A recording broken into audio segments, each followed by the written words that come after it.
पालिका परिषद इटारसी के साधारण व्यापक सम्मेलन में आज हॉकी के लिए एस्ट्रोटर्फ, सीवरेज सफाई के लिए आउटसोर्स कर्मचारी और जल कर में बढ़ोतरी सहित करोड़ों रुपए के विकास वाले सभी प्रस्तावों को ध्वनिमत से पास कर दिया गया। इस सम्मेलन में फिर एक बार नगर पालिका अध्यक्ष पंकज चौरे की संबोधन कुशलता के चलते 22 में से महज 4 प्रस्तावों पर ही चर्चा हुई। बाकी सभी प्रस्तावों को परिषद ने बगैर देखे ही हरी झंडी दिखा दी। नगर पालिका परिषद इटारसी का साधारण व्यापक सम्मेलन आज 30 जून को ठीक दोपहर 12 बजे नगर पालिका के सभा हॉल में प्रारंभ हुआ।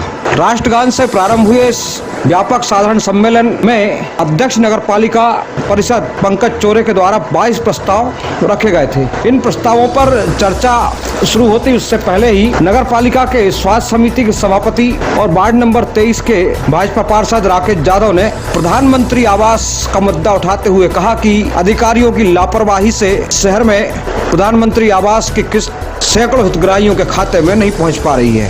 मैं तो बात को मैं जानता हूँ कि शासन से किस आने में अगर देरी हो रही है तो हम प्रशासनिक स्तर में बात करें। और मैं एक बात को कहना चाहता हूँ कि जो 5वीं DPR के संबंध में मेरे मित्रों ने ये बात कही, माननीय अध्यक्ष जी ने इस बात को स्वीकारा है कि लगभग 1500 लोग विगत 2 वर्षों से टकटकी लगा के इस बात को देख रहे हैं कि मेरा मकान कब पक्का होगा। जो तालपत्री लगाकर पन्नी लगाकर अपने मकानों में रह रहे हैं और नगर पालिका में 2 वर्ष फुल फॉर्म जमा कर चुके, उन्हें लगा है कि 1 महीने 2 महीने 3 महीने 4 महीने 2 साल में अगर हमारा मकान पक्का नहीं हो पा रहा तो मुझे लगता नहीं कि वो मकान पक्का हो। उसमें सबसे बड़ी लापरवाही हमारी प्रशासनिक अधिकारियों की मैं मानता हूँ, जिन्होंने 23 नवंबर 2021 के बाद कोई नई DPR स्वीकृत नहीं कराई। आप 1500 लोग अपने मकान की आस लगाए बैठे हुए हैं। ये वो लोग हैं जो दिहाड़ी मजदूरी करते हैं, लोगों के यहाँ जाते हैं, अपने घरों पोछे का काम करते हैं और इस आशा में है कि आज नहीं कल हमारा पक्का मकान होगा। सामने वालों के मकान उन्होंने देखे हुए हैं और आज अपना मकान पक्का नहीं देखते हुए उन्हें दुख होता है। कोई पीड़ा हमें होती है, हमारे नगर पालिका अध्यक्ष जी को होती है, हमारे विधायक जी को होती है। जब कोई व्यक्ति आके कहता है कि साल 2 साल होगा और हमने फॉर्म भरा होगा, हमें पैसे नहीं मिल पाता, हम उनका जवाब देते हुए जाते हैं।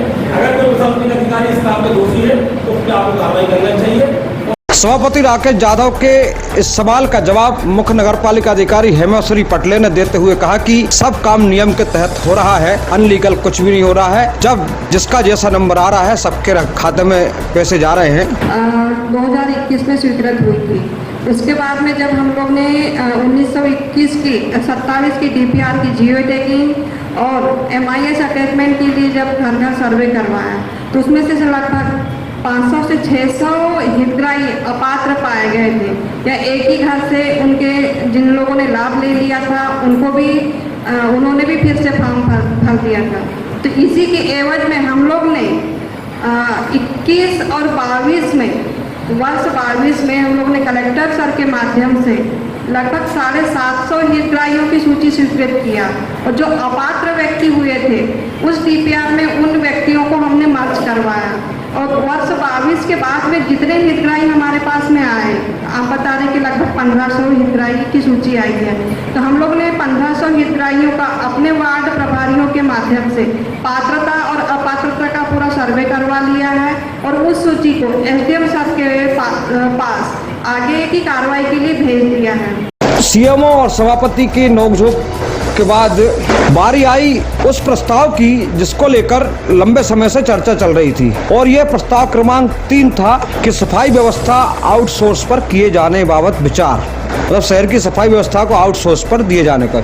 इस प्रस्ताव को प्रस्तुत करते हुए नगर पालिका अध्यक्ष पंकज चौरे ने कहा कि बाजार क्षेत्र है, एक हमारा नया स्तर जहाँ हम चेंबर की समस्या हल नहीं कर पा रहे हैं और हमको नहीं लगता कि हम उसको कर पाएंगे। हाउसिंग बोर्ड है जहाँ से नारायण ठाकुर जी प्रवेश करते हैं, वहाँ चेंबर की विकट समस्या है, उनका समाधान हमारे पास एक्सपर्ट लोग नहीं, हम उनका समाधान नहीं कर सकते और वहाँ बार बार सीवेज चोक होने की समस्या आती है।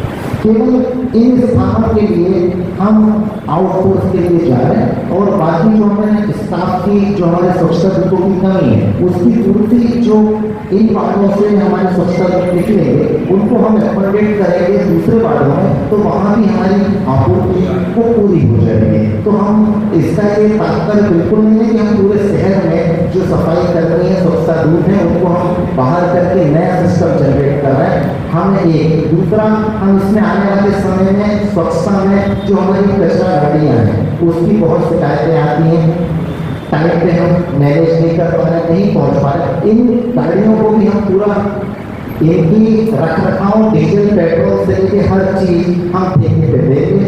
एक व्यक्ति नियुक्त रहेगा जिससे हमें बात करनी है, हर गाड़ी में जीएसटी सिस्टम रहेगा, हमें पता रहेगा कौन सी गाड़ी कहाँ चल रही है, गाड़ी पंचर हो रही नहीं हो रही, वो उसकी जिम्मेदारी हमारी जिम्मेदारी नहीं है। जैसे ही नगर पालिका अध्यक्ष ने यह प्रस्ताव प्रस्तुत किया, वैसे ही वार्ड क्रमांक 12 के पार्षद और सभापति मंजीत कलोसिया ने इसका विरोध करते हुए कहा कि मैं इस सभा में और इस परिषद में वाल्मीकि समाज का प्रतिनिधित्व करता हूं और जितने भी सफाई कर्मचारी हैं वे सब मेरे समाज के हैं, अतः आउटसोर्स पर जो शहर की सफाई व्यवस्था दी जा रही है मैं इसका सख्त विरोध करता हूं, क्योंकि वाल्मीकि समाज ने शहर में सफाई व्यवस्था के लिए जो अनुकरणीय योगदान दिया है वो कोई समाज दे नहीं सकता। मेरी बातों को आधा कर दिया कि अपन पुनः इस पर विचार कर सकते हैं। मैं सीवर लाइन ठेके पर देने के लिए आपके पूरी तरीके से साथ हूँ, पर संपूर्ण सफाई व्यवस्था ठेके पर देने के लिए मैं इस प्रस्ताव का विरोध कर रहा हूँ, क्योंकि संपूर्ण सफाई व्यवस्था यदि ठेका पर चली जाएगी मान लेते हैं कि तो निश्चित पिछले वाले में मैंने आपको बताया था कि इनका बहुत शोषण होगा। सीवर लाइन के लिए हमारे पास कर्मचारी नहीं है, एक्सपर्ट कर्मचारी नहीं है, ये सच्चाई है। और शहर में जनता के विकास के लिए मैं पूरी तरीके से आपके साथ हूँ। मैंने एक किताब में पढ़ा था मान लेते हैं कि जब सूरज निकलता है तो अपनी तपिश से पानी को अवशोषित करता है, और जब वो पानी वर्षा ऋतु के रूप में आता है तो पूरे देश में हरियाली होती है और इससे सभी को फायदा होता है। मेरा इस बात को कहने का तात्पर्य है कि हम किसी भी प्रस्ताव का, किसी भी कार्य का क्रियान्वयन इस तरह करें कि इससे कुछ का फायदा और कुछ का अहित ना हो। इसमें निश्चित ही आप अच्छे से समझते मान लेते हैं कि आप बहुत विवेक रखते हैं।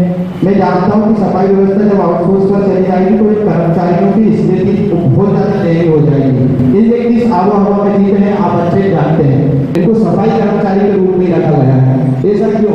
ये इसलिए कि हम वाल्मीकि समाज से हैं या हमारे साथ आज भी भेदभाव किया जा रहा है? क्या समझे हम इसको कि आज भी हमारे कर्मचारियों को वो वर्षों से ड्राइवर का काम कर रहे हैं, फिर भी आज भी उन्हें सफाई कर्मचारी के रूप में सेवा दे रही है और आज दूसरे कर्मचारियों के साथ ही कर्मचारियों को कुशल का वेतन दिया जा रहा है। ऐसा क्यों? किस लिए ऐसा हो रहा है? मंजीत कलोसिया के इस ओजस्वी विरोध के बाद नगरपालिका अध्यक्ष ने फिर मोर्चा संभाला और कहा कि किसी कर्मचारी को निकाला नहीं जा रहा है, सिर्फ जो कमी है उसके लिए आउटसोर्स से कुछ जगह पर काम करवाया जाएगा।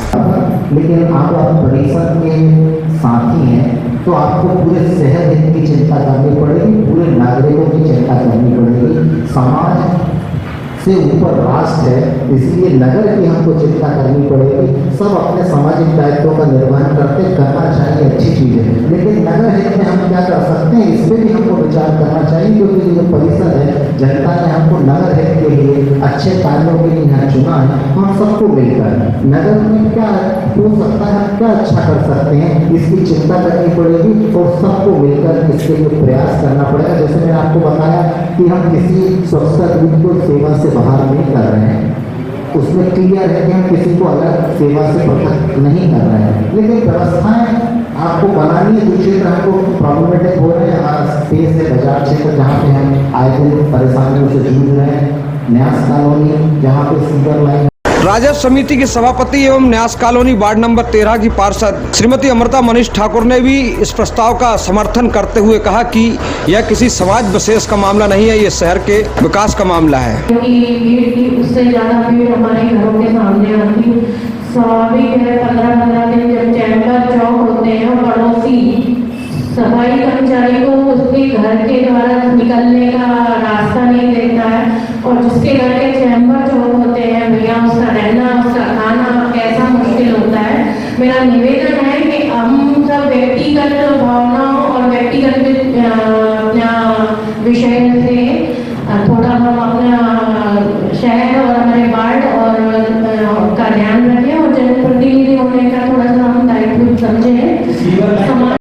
उपरोक्त प्रस्ताव पर ही सभापति राकेश यादव ने भी अपने विचार रखे और कहा कि सीवरेज वगैरह जो है उस काम के लिए आउटसोर्स पर ठीक है, लेकिन किसी वार्ड में या किसी अन्य सफाई कर्मचारियों को नहीं हटाना चाहिए। इस प्रकार ये इस प्रस्ताव पर लंबा विचार विमर्श के बाद अंततः इसे पास कर दिया गया। इसके पश्चात बाजार क्षेत्र में प्रतिदिन बाजार बैठक शुल्क की दरों के स्थान पर अर्धवार्षिक वार्षिक दरों के प्रस्ताव पर भी चर्चा हुई, जिस पर विचार विमर्श के बाद हालांकि इसे पास कर दिया गया, लेकिन कांग्रेस पार्षद अमित कापरे ने कहा कि जो 10-20 रुपए रोज देता हो वो 4-5 हजार रुपए कैसे देगा, इस पर भी विचार विमर्श हुआ है। इनमें से कई हैं जिनकी मृत्यु हो गई है या जिनका अता पता नहीं। अंततः ये भी पास हो गया और फिर आहिस्ता आहिस्ता करके सभी 22 प्रस्ताव बड़ी तेज गति से पास कर दिए गए। कुछ महिला पार्षदों ने भी अपनी बात रखी, सबको समझाइश दी गई। एक और प्रस्ताव था अवैध कॉलोनियां जो बनी है शहर की, उनमें विकास शुल्क के निर्धारण को लेकर। यह मामला भी काफी उसमें रहा। इसका जवाब दिया उपयंत्री मीनाक्षी ने और कहा कि जो जैसी कॉलोनी हमें मिल रही है उस पर कैसा विकास कार्य करवाना, उस आधार पर विकास शुल्क लिया जा रहा है। लेकिन इसे भी अमित कापरे ने कहा कि LKG जैसी कॉलोनी या जो विकसित कॉलोनी है इनसे किस प्रकार का कर लिया जाएगा। जितने लोगों को प्लॉट मिल रहे थे उस मतलब जितनी रोड आ रही है, जितनी नाली आ रही है, उनका हम एस्टीमेट बनाएंगे। सबके एस्टीमेट मेरे पास आ गई। जैसे उसका पूरी कॉलोनी की डेवलपमेंट की 45 लाख का रेट आया, तो उस 45 लाख के जितने प्लॉट वहाँ कटेंगे उससे डिवाइड होगा, प्रति स्क्वायर फीट जो रेट आएगा वो वहाँ एलोकेट होगा। सभी प्रस्तावों के बाद ध्वनि मत से सभी प्रस्ताव पास हुए और उसके बाद फिर जो है अध्यक्ष ने सभी के प्रति आभार व्यक्त किया। उपरोक्त साधारण व्यापक सम्मेलन में सत्ता पक्ष और विपक्ष में एक प्रकार से कोई ज्यादा नोकझोंक नहीं हुई, बल्कि सत्ता पक्ष के जो पार्षद थे वे ही विपक्ष की भूमिका ज्यादा निभा रहे थे। सम्मेलन समाप्ति के पश्चात नगर पालिका अध्यक्ष ने मीडिया से चर्चा करते हुए कहा कि शंगाली इनको बढ़ाने पर विचार आया था। एक व्यक्ति पर एक घर जिसका वैध कनेक्शन है 465 रुपये प्रति माह नगर पालिका परिषद खर्च कर रही है। अभी हम केवल 100 रुपये उस उपभोक्ता से ले रहे हैं, लेकिन परिषद की सहमति से हमने उसको 150 रुपये किया है। दूसरा, जो हमारे कमर्शियल कनेक्शन वाले हैं जिनका जो प्रभार है वो हमने 300 रुपये से बढ़ाकर उसको 400 रुपये किया है। और जो इंडस्ट्री है वहाँ पे भी हमने उसको 1200 रुपये 1000 रुपये से बढ़ा के 1200 रुपये किया है। जो हमारी कचरा गाड़ियाँ हैं जो कलेक्शन करती है पूरी सफाई का जिसका खर्चा लगभग 1000 रुपये एक परिवार पे आ रहा है, उसको हमने 250 रुपये से बढ़ाकर 300 रुपये किया है। उपरोक्त साधारण व्यापक सम्मेलन में भाजपा के सभी सभापति और पार्षदों में जिम्मी केतवास, अमित विश्वास, वरिष्ठ पार्षद शिव किशोर रावत, कुंदन गौर, शुभम गौर, राहुल प्रधान और सभी भाजपा पार्षद थे। तो कांग्रेस की तरफ से भी वरिष्ठ पार्षद धर्मदास मिहानी, कन्हैयालाल मिहानी, नारायण ठाकुर, रमा चंद्रवंशी, श्रीमती मीना साहू, श्रीमती तुलसा वर्मा, अंजलि कलोसिया आदि पार्षद सम्मिलित हुए थे। कुल 22 पार्षद इस सम्मेलन में सम्मिलित हुए थे 34 में से। उपाध्यक्ष निर्मल सिंह राजपूत ने भी समय समय पर अपनी बात इसमें रखी थी। बहरहाल जो भी हो, ये साधारण व्यापक सम्मेलन निर्धारित 12 बजे शुरू हुआ था और 1.5 घंटे चलने के बाद लगभग 1.5 से पौने 2 बजे संपन्न हुआ और सभी 22 प्रस्ताव ध्वनिमत से पास हो गए। Bureau report Itarsi.